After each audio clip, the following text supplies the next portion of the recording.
Dr. McCabe. So on behalf of the at-large faculty members of the steering committee, most of whom are here, I want to read our statement that we released last night. Our hearts have broken for the scores of courageous survivors who've come forward to share their stories of horrific sexual abuse at the hands of Larry Nassar, a member of the MSU faculty. We thank you for your critical role in bringing him to the justice that he deserves. While Judge Aquilina may have signed his sentencing document, all of the survivors helped draft it, word by word, with their brave testimony. MSU has failed you in many direct and indirect ways, and we as the faculty of the university extend our deepest and most sincere apologies. Moving forward in that spirit, we work to our utmost to change the culture of Michigan State University so that this and other such instances of harassment or abuse or institutional neglect and condescension will never happen again. We will not rest until Michigan State University becomes the nationally recognized leader in the prevention of sexual harassment and sexual abuse at an institution of higher learning. We owe that to you.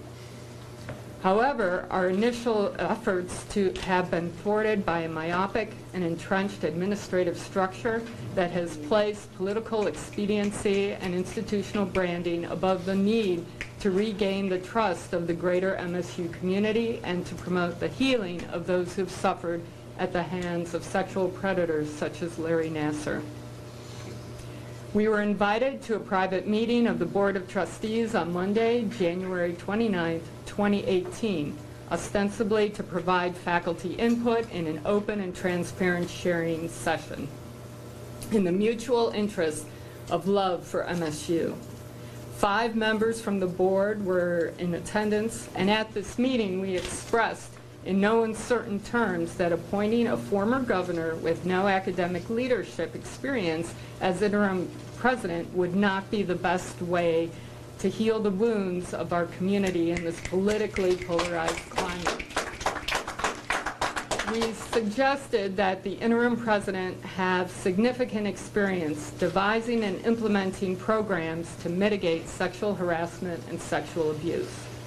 We suggested that a strong effort be made to place a woman with extensive academic leadership experience in this position because her lived experience would provide needed wisdom at this juncture.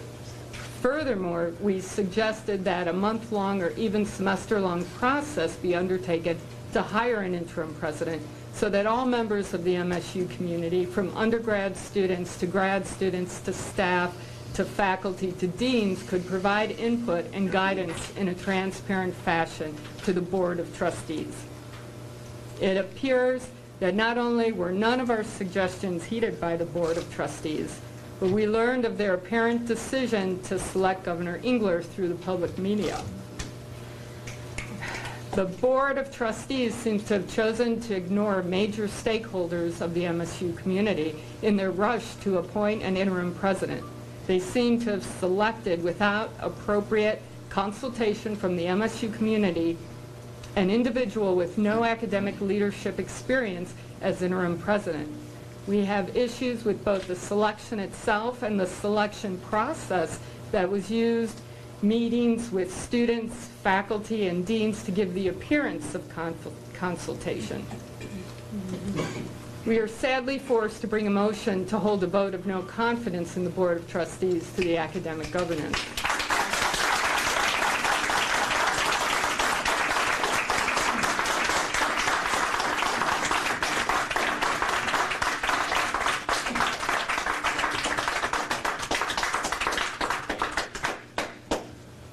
If this motion for a vote passes, a vote of no confidence in the Board of Trustees will be held at the next Faculty Senate meeting, and if that vote passes, we will call on the entire Board of Trustees to resign immediately.